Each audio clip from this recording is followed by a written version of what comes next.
Microscopic Milton is very small indeed.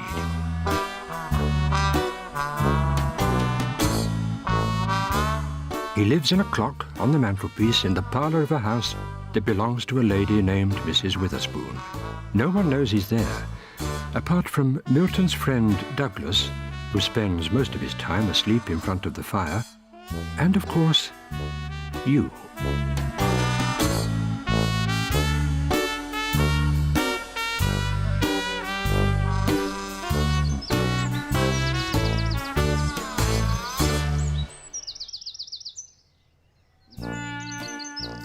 One day, Microscopic Milton found himself thinking about holidays. I need a break from the old routine, he thought. It would be nice to get away from it all for a while and see the world. Milton went to show Douglas the Microscopic holiday brochure. Just look at all these exciting places, he said.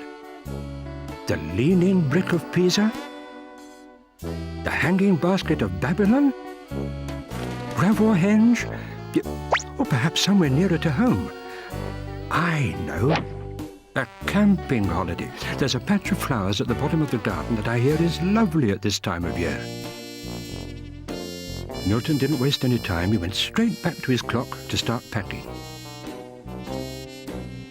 He packed a tiny tent, a small sleeping bag, a pair of size 0 swimming trunks, a little camera, a miniature tube of sun cream, and a very loud shirt. Eventually, Milton was ready to go. "Well, I'm off," he said to Douglas. "See you in a few days." Douglas offered his friend a lift, but Milton was determined to manage by himself. "This is going to be a real walking holiday," said Milton. "I'll be hiking every last step of the way."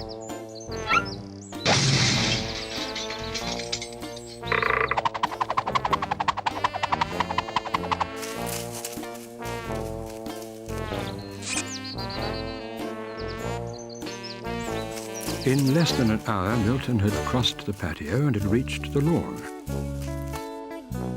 By tea time, he was almost halfway to the flower bed. "I'm beginning to wish I had taken the lift from Douglas," thought Milton. "It's a lot further than I thought. Perhaps it's not too late to hitch a ride after all," he thought.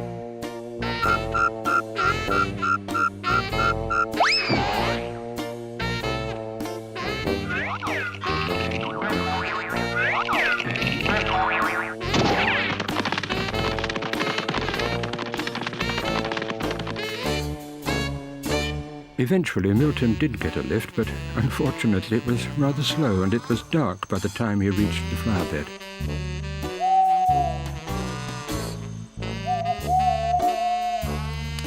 Milton pitched his tent and settled down to enjoy his supper of one barbecued baked bean. It was delicious.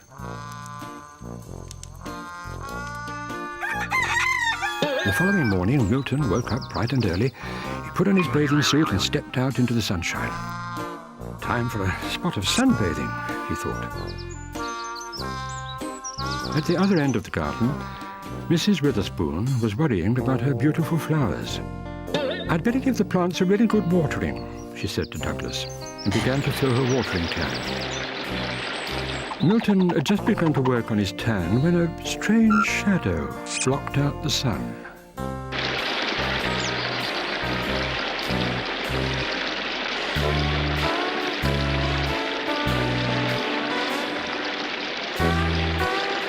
Later that evening, Douglas was taking a nap on the patio. He was surprised to see Milton arriving home early. "I'm so glad to be home," said Milton. "The weather was terrible."